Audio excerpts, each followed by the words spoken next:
Hasani, ini adalah hadis yang kedua. An Abi Darin, diterima dari Abi Dar Aidon radhiyallahu anhu, radhiya semoga meridhoi, anhu dari Abi Dar, radhiya semoga meridhoi siapa Allah anhu dari Abi Dar. Anna Rasulullah, sesungguhnya Rasulullah sallallahu alaihi wasallam, telah bersabda Rasulullah sallallahu alaihi wasallam, apa kata yusbihu, masuk waktu subuh, ala kulli sulama pada setiap persendianmu,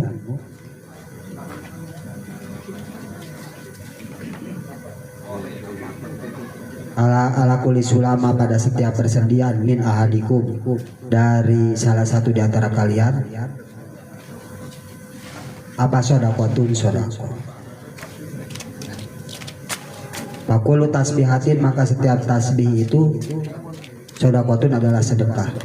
Fakulu tahmidatin, dan setiap tahmid itu adalah sodakotun, adalah sedekah. Fakulu tahlilatin, dan setiap tahlil itu adalah sodakotun, sedekah. Fakulu takbiratin, dan setiap takbir itu adalah sodakotun, adalah sedekah. Wa amrun bil ma'rufi, wa amrun, dan memerintah bil ma'rufi terhadap ma'ruf, terhadap kebaikan, sodakotun adalah sedekah. Wa nahyun, dan mencegah dia munkari, dari perbuatan munkar, sodakotun juga sedekah. Wa yujiu, dan mencukupi terhadap semua itu, wa yujiu, dan mencukupi mindalika dari semua itu, apa rokaatani, 2 rokaat, yarka'uhuma, yang kau melakukan terhadap 2 rokaat tersebut, minad duha, dari sholat duha. Rahu meriwayatkan terhadap di sini siapa Muslimin, Imam Muslim. As-sulama, makna sulama bidomisini, dengan didomahkan sin al-muhmalati yang tanpa titik, watah pipil lami, dan dengan tanpa tasdidnya lam, sulama, wapathil mimi, dan dipatahkan mimnya, al-mafsilu adalah persendian. Nah, hadis ini menjelaskan bahwa sesungguhnya setiap hari itu kita bisa melakukan sedekah, walaupun kita tanpa punya uang. Jadi sedekah itu bukan hanya soal materi, bukan hanya soal duit. Sedekah itu. Nah, Nabi di sini mengatakan setiap pagi seluruh anggota tubuhmu, maksudnya persendian itu maksudnya seluruh anggota tubuhmu bisa bersedekah, bisa melakukan kebaikan. Di setiap pagi, setiap subuh, setiap bangun tidur, seluruh anggota tubuhmu bisa melakukan kebaikan. Apa diantaranya? Fakullu tasbihatin, setiap tasbih yang kita baca, sodakotun, adalah sedekah bagi semesta ini. Wakullu tahmidatin, dan setiap tahmid, pujian, alhamdulillah yang kita lantunkan, sodakotun, juga sedekah. Wakullu tahlilatin, setiap tahlil, sodakotun, adalah sedekah. Tahlil itu membaca la ilaha illallah. Wa kullu takbiratin, dan setiap takbir, sodakotun, juga sedekah. Wa amrun bil ma'rufi, dan memerintahkan kita terhadap kebaikan, memerintahkan orang untuk berbuat baik, sodakotun, juga itu sedekah. Wa nahyun anil munkari, dan mencegah orang supaya tidak berbuat keburukan, sodakotun, juga itu sedekah. Banyak sedekah. Nah, akan mengimbangi pahala sedekah-sedekah tadi, pahala dari membaca tasbih, pahala dari membaca tahlil, pahala dari amar ma'ruf nahi munkar, dan sebagainya. Sedekah-sedekah itu apa? Rakaatani, 2 rakaat, yarka'uhuma, yang kau lakukan minad duha, dari sholat duha. Jadi membandingi, mengimbangi terhadap pahala sedekah-sedekah tadi adalah 2 rakaat sholat duha. Jadi pahala rakaat sholat duha itu begitu besar.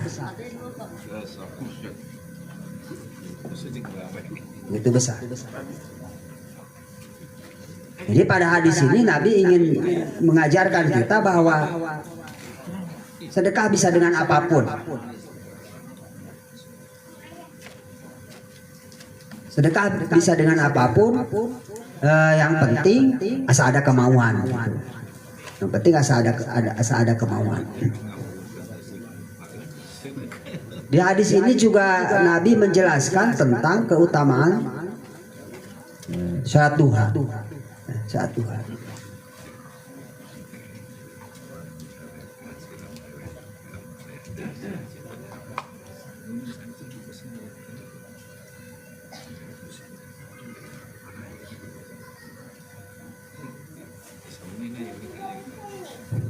Bahkan baginda Nabi Muhammad SAW mengatakan man hafadho ala syab'atid duha upirat lahu dunubuhu in kanat mithla jubadil bahri.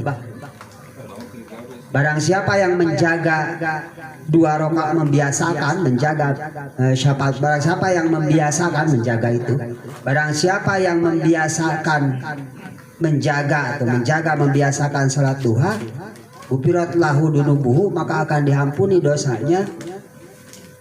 Wa in kanat, walaupun dosanya itu misla jabadil bahri, sebanyak buih di lautan. Insya Allah buih di lautan.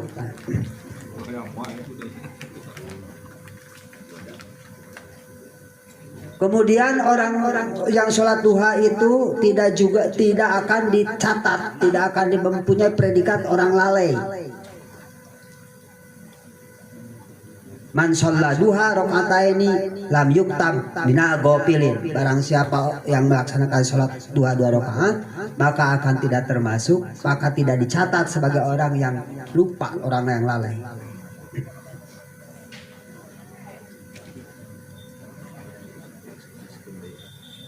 Nah, ini salah satu sholat sunat yang muakkad.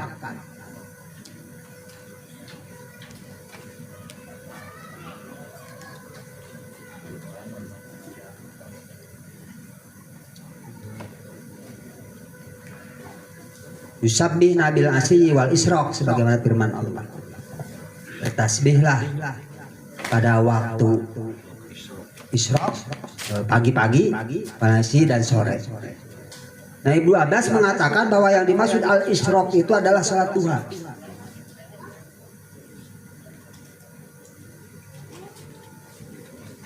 Jadi Ibnu Abbas mengatakan bahwa yang dimaksud isyraq itu salat duha.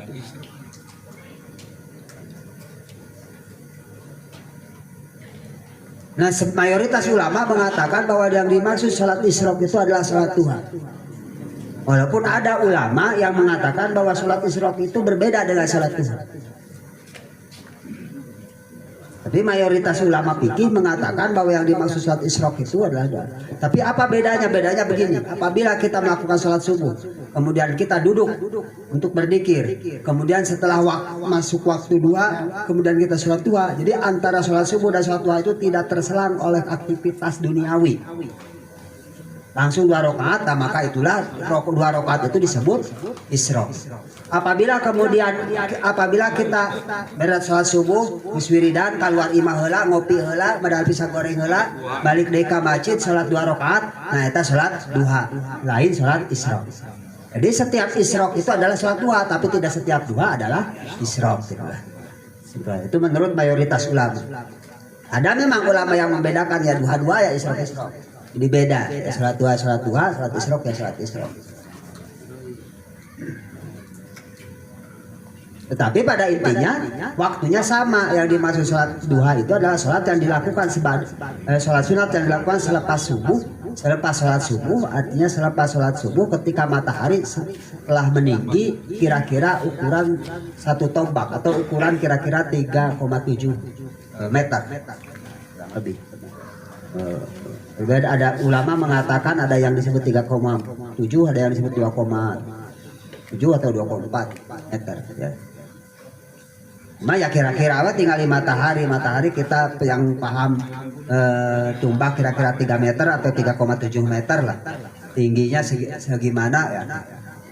Tetapi kalau mau dirata-ratakan begini, waktu duha itu kalau dihitung dengan algoritmanya, waktu duha itu sekitar 3,5 derajat. Ketinggian matahari sudah 3,5 derajat di atas ufuk, atau 4,5 derajat di atas ufuk. Yang biasa dipakai oleh Kementerian Agama juga NU, sebagian besar jadwal salat itu yang biasa dipakai itu 4,5 derajat dari atas ufuk. Ketika sudut matahari dari sisi pengamat atas ufuk, nah matahari jadi kurang lebih 4,5 derajat. Nah, 1 derajat Itu 1 derajat itu adalah 4 menit kalau dihitung dengan waktu, kurang lebih 1 derajat itu 4 menit. Nah sekarang tinggal kalikan saja, kita ambil saja umpama yang 3,5 derajat atau 3,5 derajat kita ambil supaya duhanya lebih awal. Kalau 3,5 derajat berarti ini di kasar, hitungan kasar, karena nanti ada yang disebut refraksi, ada banyak yang disebut refraksi, ada yang disebut rata waktu, ada yang disebut deklinasi, nanti ada. Tapi ini itu kasarnya saja, lihat dari perjalanan mataharinya satu komponen. Kalau 4 menit, 4 kali 3 itu kan sudah 12, berarti 12 menit ditambah yang setengahnya 3,5 menit berarti 6. Berarti 12 tambah 6 sekitar 18 menit. Berarti waktu 2 itu sekitar 18 menit, kurang lebih 18 menit dari waktu subuh. Itulah kira-kira. Maaf, bukan dari waktu subuh, dari waktu habis waktu subuh, bukan dari mulai waktu subuh, jadi dari habis waktu subuh. Karena habis waktu subuh itu adalah 0. Ketika matahari percis ada di atas, di garis ufuk. Matahari ada di garis seluruh. Jadi bedanya waktu maghrib dengan waktu subuh. Kalau waktu subuh itu ketika seluruh bundaran matahari, bundaran piringan disebut, ketika seluruh piringan matahari sudah berada di atas kaki langit, ufuk itu yang terlihat terpantau manusia, jadi di atas kaki langit. Jadi seluruh piringan aya masih saeutik, masih saparapatna, masih di bawah ufuk, masih waktu subuh tah. Walaupun matahari geus katingali sapotong, tapi ayah we sapotong deui masih ada di bawah itu. Nah, masih waktu subuh. Beda dengan waktu maghrib. Waktu maghrib itu ya. Nah, waktu maghrib itu ketika matahari sudah benar-benar tenggelam semuanya. Matahari sudah tenggelam semua, jadi piringan atasnya sudah benar-benar ada di bawah ufuk. Jadi antara waktu subuh, waktu maghrib sama. Ya. Habis waktu subuh dan mulainya waktu maghrib itu sama. Nah setelah matahari itu maka dianggap di piringan bawahnya itu ada di atas ufuk, ada rata dengan ufuk, maka habis waktu subuh. Nah dari sana tinggal hitung kurang lebih tadi kurang lebih 16 menit atau 18 menit tadi kalau dihitung. Itu tapi kalau sekarang umpamanya kita hitung waktu habis subuh itu ya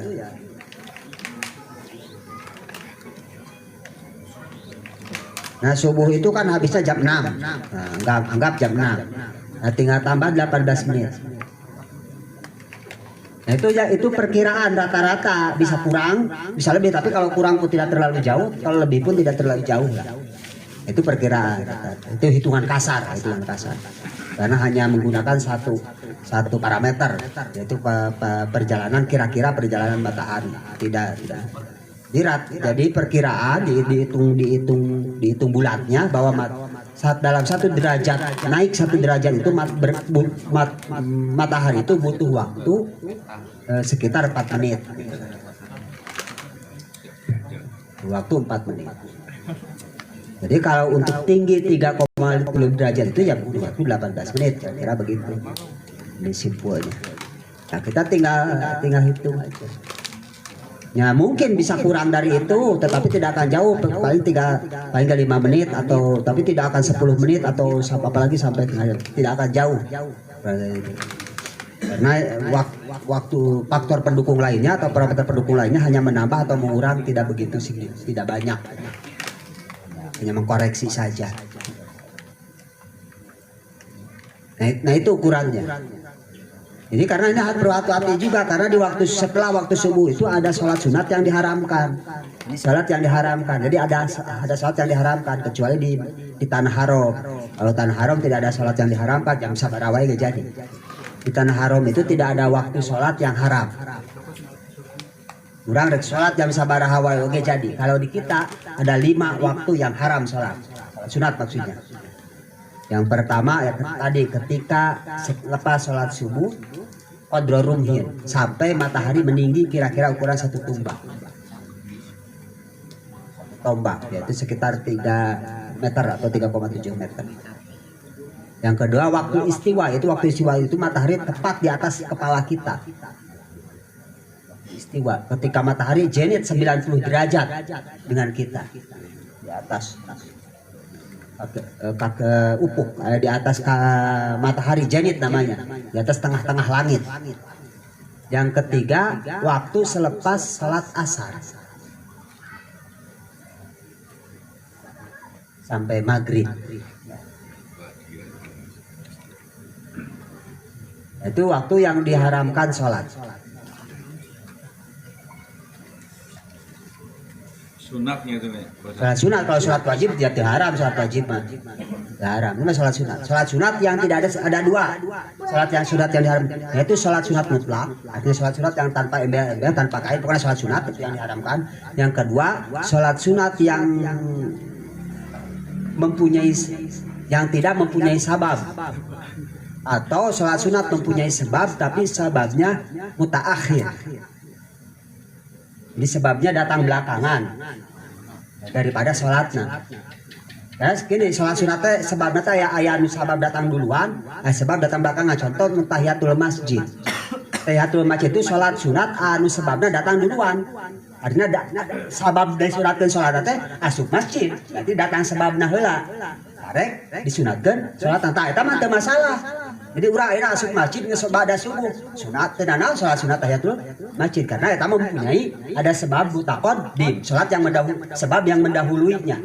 Ini sebab salat yang nah sebab mutaqarrin, sebab yang membarengi. Salat gerhana. Ya kan disunatkeun salatnya ketika aya gerhana. Jadi bareng jeung gerhanana. Salat teh kan bareng jeung gerhanana. Henteu setelah atau sebelum gerhana. Eta mutaqarrin. Nah yang tidak boleh selain sholat mutlak itu yang sebabnya mutaakhir. Artinya ada sholat heula baru ada sebab. Contoh seperti sholat sunat safar. Sholat mau melakukan perjalanan, kan sholat heula karek berangkat. Jadi ayat sholat heula baru sebabnya, sebab disunatkan sholat itu adalah berangkat. Berarti ayat sholat heula baru berangkat. Makanya ini ada ini umroh atau ini haji. Yang berangkat umroh atau berangkat haji. Apabila kita mau berangkat umroh selepas subuh atau berangkat haji selepas subuh, erek sholat sunat safar. Entong enggak sholat subuh, karena setelah sholat subuh tidak boleh. Karena ayah sababnya mutakhir, berarti meme sholat subuh, orang sholat safar. Meme sholat subuh safar, karena ulah sholat subuh ya, terus sholat sunat. Jadi meme sholat subuh ya, sholat sunat safar. Nah waktu duha ini adalah, sholat duha ini adalah sholat yang sangat istimewa, yang banyak sekali dibagikan. Sebagaimana tadi hadis, barang siapa yang menjaga sholat duha maka tidak akan dicatat sebagai orang yang lalai di antaranya. Atau barang siapa yang membawakan menjaga sholat duha maka akan diampuni seluruh dosanya walaupun orang tersebut dosanya sebanyak buih di lautan. Mana horeap?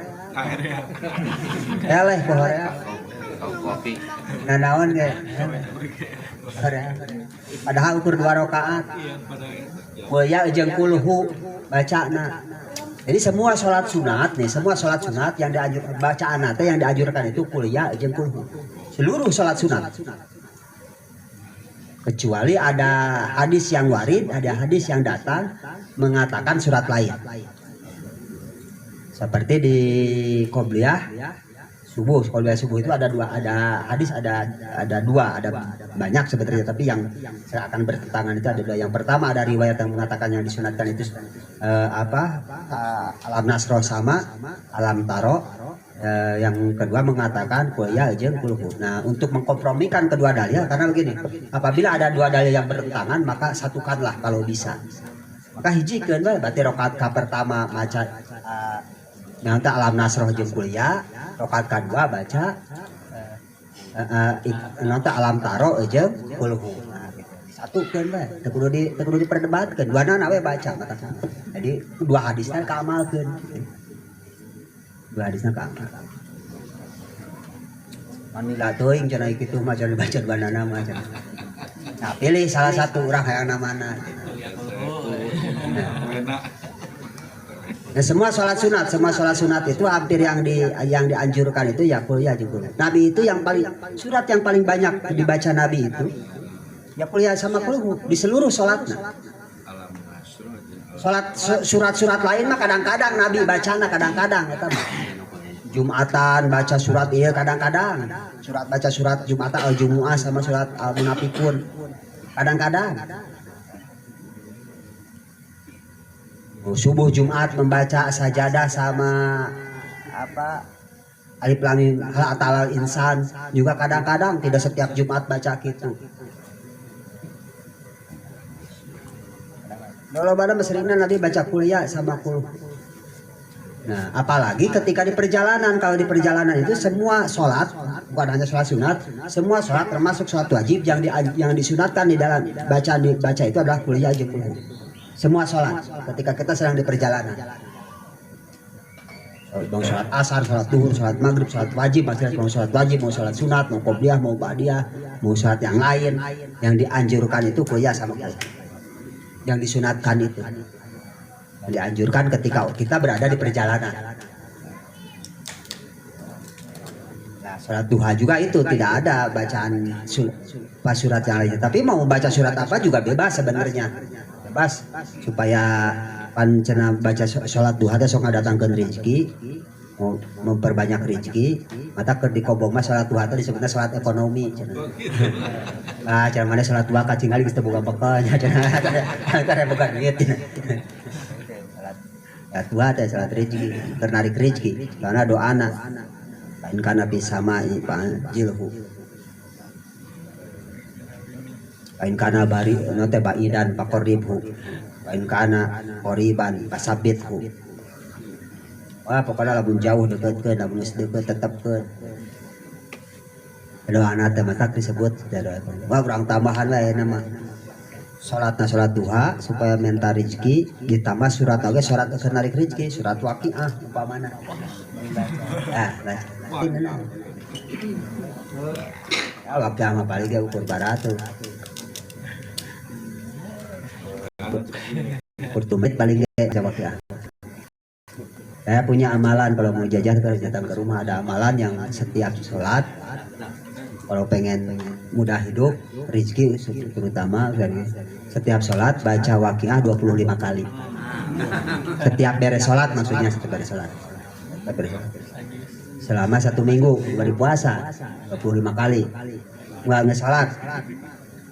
Nah, nanti di akhir malam Jumat, mulainya malam Kamis, di akhir malam Jumat baca 125 kali sekali ke.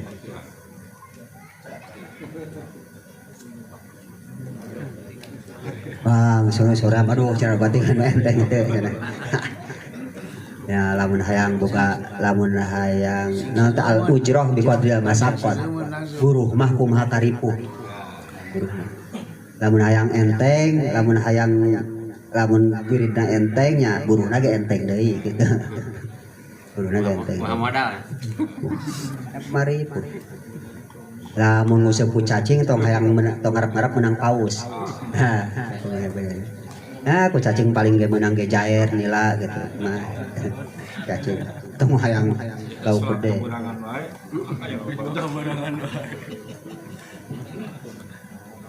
Nah, tetapi ini sholat duha ini penting ya, sholat duha itu penting.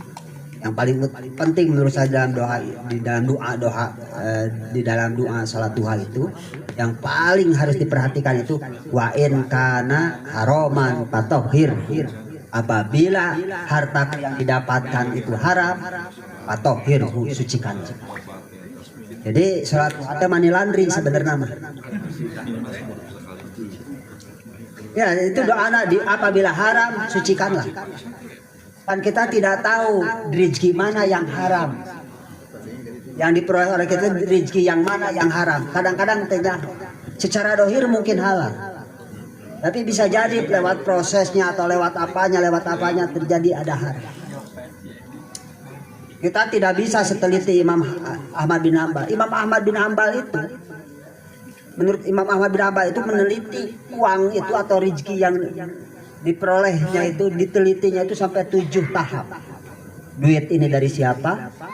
Dia itu menerimanya dari siapa? Dia itu menerimanya dari siapa? Sampai 7. Imam Ahmad bin Hambal. Oh, ternyata di tengah-tengah, oh iya menang maling, jelema teh tulus diambil. Walaupun dia hasil halal ke dia, tapi diteliti terus duitnya. Wah, urang mah hese beunghar mah kitu mah nya. Moal dahar urang mah juga mengamalkan Imam Ahmad bin Hambal. Nah, kemudian Imam Abu Hanifah itu sama, bahkan lebih ekstrim. Imam Abu Hanifah itu mengatakan begini, apabila kita berdagang, berniaga, dagang di pasar. Nah, ketika dagang itu, ketika berniaga, ketika ikhtiar itu, hati poho ka Allah, teingat ka Allah hatena.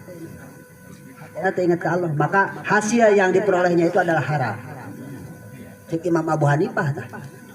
Wah, rasanya orang haram kabeh merenya. Kita lagi cari duit teh ingat ke Allah henteu. Ada makanya Allah kita ada dibawa malah. Ya Allah mah cicing we di imah atau di pasar lah, dibawa ke pasar mari we. Mamawa Allah mah sampai dicarek. Urang mah jangankan lagi dagang kan keur salat ke poho ka Allah teh. Dia lamun urang nyokot madhab Imam Abu Hanifah waripu. Nah, untung aya salat duha. Pak in kana haroman, ya Tuhan, andai kata rezeki yang saya peroleh itu haram. Tadi mengikuti pendapat Abu Hanifah, berkata Imam Ahmad bin Hambal, iya rezeki itu adalah haram, maka patohirhu, sucikan. Disucikan heula. Karena bahaya, lamun duit kita ternyata haram, kemudian dimakan kita, dimakan anak istri kita, maka karena ibadah jadi hoream. Makanya kita perlu curiga. Jadi cara ngontrolnya itu begini. Apabila kita merasa diri kita, yang bisa mengontrol diri kita itu cuma diri kita. Apabila kita merasa sholat hoream, ibadah hoream, hal yang pertama yang harus dicurigai adalah apa yang kita makan. Jangan-jangan yang kita makan itu halal. Pertama harus dicurigai. Jangan yang kita makan itu. Karena efeknya itu, bahkan bahkan di dalam hadis, barang siapa yang tubuhnya kemasukan 1 suap dari barang haram, maka 40 hari doanya tidak akan diterima oleh Allah, ibadahnya tidak akan diterima oleh 40 poe. Bertolak paingan doa urang hese diijabah nanya. Urang ngadoa geus sorangan, geus bareng-bareng, geus istighosah, geus ratiban, geus segala macam urang dilakukeun. Allah teh geus di demo. Nya lewat istighosah, lewat zikir bersama, lewat manakiban, lewat mujahadah. Anger doa teh. Nah, yang paling pertama dicurigai itu. Karena kan ada cerita ini. Zaman Nabi Musa. Nabi Musa itu kan ada satu kampung yang tidak pernah turun hujan, kemarau panjang. Akhirnya mereka mengadu kepada Nabi Musa. Akhirnya Nabi Musa memberi saran, ayo kita kumpul di lapangan sholat istisqa lah lamun ayeuna nama. Kalau syariat sekarang istisqa orang istisqa lah kira-kira kalau sekarang. Urang ngadau ka Allah, ngadau ka Musa, saya tidak akan mendengar doa kalian. Kenapa? Karena di antara yang kumpul di antara kalian itu adalah ada orang yang berbuat dosa. Jadi muah diijabah. Nabi Musa kan bilang mengumumkan, bagaimana ya Tuhan supaya diijabah? Sina keluar heula jelema eta ti lapang tah. Daripada Nabi Musa sapan boga dosa, tapi penting keluar kan moal anu daek ngaku kabeh ge. Nu wali ngaku cicing we pan sanu hitut ti dieu sia keluar henteu moal pura-pura teh hitut we kabeh ge. Tidak ada yang berani. Ayo Musa bingung. Akhirnya Allah membuat solusi. Begini, kamu ketemu ada orang yang apabila dia berdoa pasti saya kabulkan. Karena saya senang sama dia sehari. Lucu lah orangnya. Senang. Seorang wali. Nah, akhirnya Nabi Musa menemui dia dan dia meminta bahwa dia itu berdoa kepada aku. Doanya lucu, doanya begini kira-kira. Ya Tuhan, katanya engkau itu maha gagah, katanya engkau itu maha pemurah. Masa gara-gara orang yang satu dosa itu engkau tidak menurunkan rahmat-Mu? gara-gara cuma satu orang engkau harus menyiksa seluruh orang. Jadi doa anak cuma begitu. Nabi Musa kaget bahkan mau marah, ya, orang kesopan sama. Tapi dia mau menempeleng, tiba-tiba hujan turun.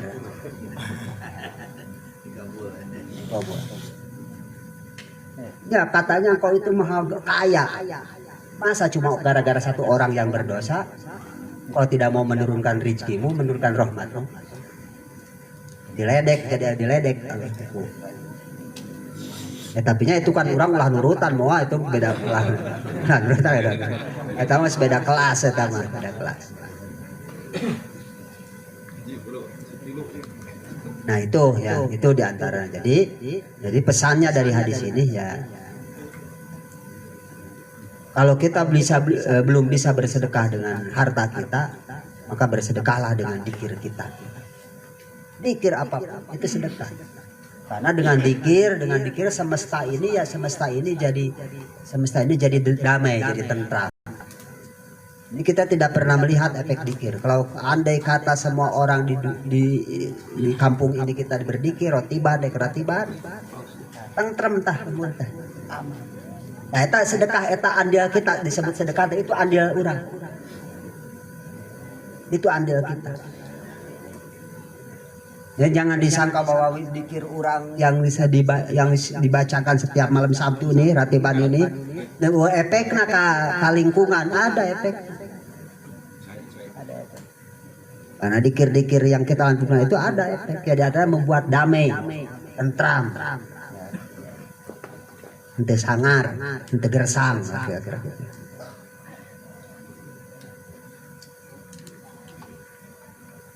Nah, mengimbangi sebanding dengan pahalanya, banyak pahalanya dengan dikir-dikir yang kita bacakan 2 rakaat duha. Ini komo lamun 2 rakaat ongkoh, dikir ongkohnya jalan, berarti beki loba pahala urang. Beki banyak pahala kita. Nah, itu saja mungkin yang dapat saya sampaikan pada malam ini.